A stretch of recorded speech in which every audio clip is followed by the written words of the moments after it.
Hello, and welcome to the Designing with Love podcast. I am your host, Jackie Pellegrin, where my goal is to bring you information, tips, and tricks as an instructional designer. Hello, GCU students, alumni, and fellow educators. Welcome to episode 43 of the Designing with Love podcast. Today, we're diving into a set of research-based guidelines that will transform how you design multimedia content, whether it's a video lesson, e-learning module, or interactive slideshow. We're talking about Mayer's 12 Multimedia Principles, which is a framework grounded in cognitive science that helps us design content that sticks. Have you ever found yourself asking, am I using multimedia in the right way in my e-learning or training content? If your answer to this question is yes, this episode is for you. Grab your notebook or open your favorite design tool, and let's jump in.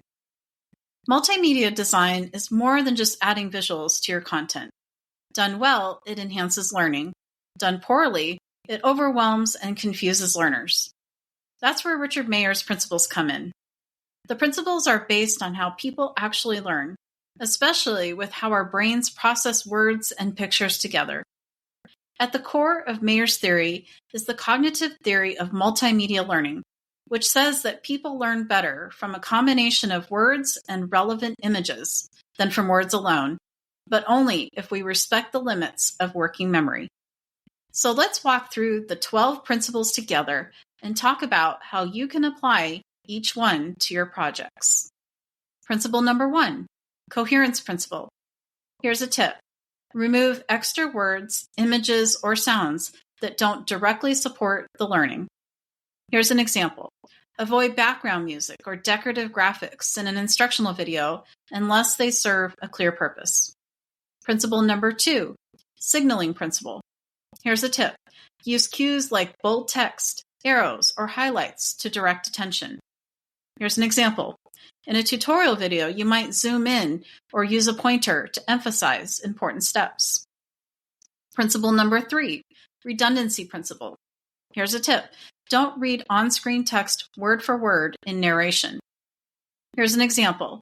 Let the visuals show and keep the narration conversational and complementary, not repetitive. Principle number 4, spatial contiguity principle. Here's a tip. Place text and images close together so learners can process them simultaneously. Here's an example. Label parts of a diagram directly instead of using a separate legend. Principle number 5, temporal contiguity principle. Here's a tip. Present corresponding audio and visuals at the same time. Here's an example.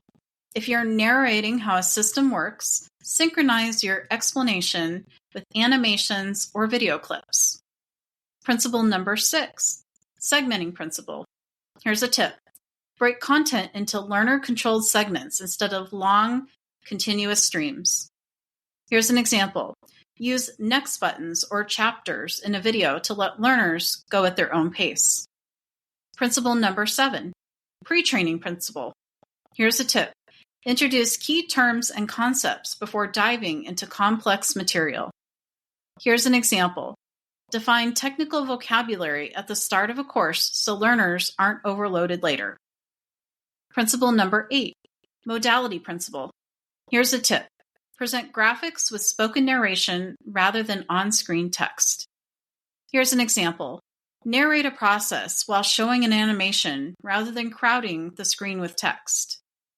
Principle number 9, multimedia principle. Here's a tip. Use words and relevant visuals together. Make sure not to use just text or audio alone. Here's an example. In a slide presentation, support bullet points with visuals that illustrate each idea. Principle number 10, personalization principle. Here's a tip. Use a friendly conversational tone in narration or on-screen text. Here's an example. Say something like, let's explore how this works, instead of, the following process demonstrates. Principle number 11, voice principle. Here's a tip. Use a human voice, not a machine-generated one. Here's an example. In an explanatory video, take the time to record the voiceover using your own voice instead of one that's generated by AI. And finally, principle number 12, image principle. Here's a tip. The presence of a speaker's face doesn't necessarily improve learning. Here's an example. Only include a video of the instructor when it helps explain or engage, not just for show. Great. So now that you have a solid foundation of the 12 multimedia principles and an example for each, I will take a few minutes to dive deeper into why these principles matter when creating multimedia learning materials. These principles aren't just nice to haves. They're grounded in how adults learn best. When we reduce unnecessary content, align visuals with words, and design with intention, we support deeper learning, better retention, and real-world application.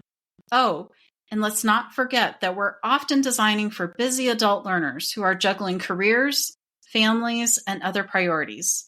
The more clear, focused, and engaging your materials are, the more likely your learners will succeed. This is a win-win. All right, so now that you have a better understanding of why these principles matter, I will share some actionable guidance for IDs, trainers, and educators. Tip number 1, use tools like Canva, PowerPoint, Articulate, or Beyond wisely. Why is this important? The point is not to use a bunch of flashy tools, but to select the tool or tools that will lead to engaged learners and better results and outcomes. Tip number 2, select visuals intentionally, not just to decorate slides. Why is this important? Remember, not every slide needs to have visuals on it, simply for decorative purposes. The visuals need to be purposeful and connect to the content being presented, or you will simply confuse the learners. Tip number 3, align multimedia elements with your learning objectives. Why is this important? If the multimedia elements are not connected to the learning objectives, then the material is only causing unnecessary work for you and busy work for your learners. Tip number 4, test the materials with learners and gather feedback. Why is this important? Testing the materials with a small group of learners and gathering their feedback during the production process allows you to make adjustments before the final rollout of the training to a larger group of learners. This also helps to avoid larger changes after the implementation phase. Tip number 5, to ensure accessibility with your learners, use alt text and captions for inclusive design. Why is this important? Today, many organizations require learning materials to be accessible and inclusive for all learners. Thankfully, most applications have accessibility features such as alt text and captions built in for you to easily add to the material. And finally, tip number 6, remind your SMEs that more content isn't always better. Why is this important? Many times, SMEs want to give you all of the information. Okay. Take 3. Tip number 6. No. Take 4. And finally, tip number 6. Remind your SMEs that more content isn't always better. Why is this important? Many times, SMEs want to give you all of the information they know and want the learners to know. However, more content always doesn't equal better results. I recommend getting in the habit of asking your SMEs the right questions to determine what the learners need to know and what is nice to know. Now, let's bring it all together with a real-world example. Imagine you're designing an onboarding module for a software company. You're creating a screencast tutorial to show new users how to navigate the interface. With Mayer's principles in mind, make sure to do the following. Number 1, keep the interface clean and avoid using flashy intro music, which follows the coherence principle. Number 2, use callouts to highlight where the user should click, which follows the signaling principle. Number 3, narrate what's happening instead of placing bulky text on the screen, which follows the modality and redundancy principles. Number 4, break the tutorial into bite-sized sections like logging in and finding tools, which follows the segmenting principle. And finally, number 5, greet learners with a casual, warm tone like, "Hi, let's get started," which follows the personalization and voice principles. What's the result? A user-focused experience that reduces cognitive load and actually helps learners retain what they've learned. Here's the big idea. Multimedia design isn't about making things look pretty. It's about making learning meaningful. Mayer's 12 principles give us a roadmap for designing content that not only is effective, but also respectful of how people actually learn. Whether you're designing a simple explainer video or a full course, these guidelines can help you design with intention and with love. So what's your next step? Revisit one of your current projects and ask yourself the following. Am I overloading the learner? Are my visuals purposeful? Am I using audio and visuals in harmony? If not, now is a great time to make those tweaks. I would also encourage you to share your experiences using multimedia in course design by sending me a text message using the link in the show notes. Lastly, I have created an interactive checklist that covers the key information discussed in this episode. You are welcome to reference this resource as you develop multimedia materials. The link to the checklist is available in the show notes. As I conclude this episode, I would like to share an inspiring quote from Plutarch, a Greek historian, biographer, and philosopher who lived during the early part of the Roman Empire. The mind is not a vessel to be filled, but a fire to be kindled.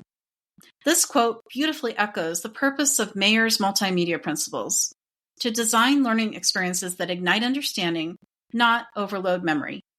It encourages us to think about how we spark curiosity and clarity through thoughtful design. Thank you for taking some time to listen to this podcast episode today. Your support means the world to me.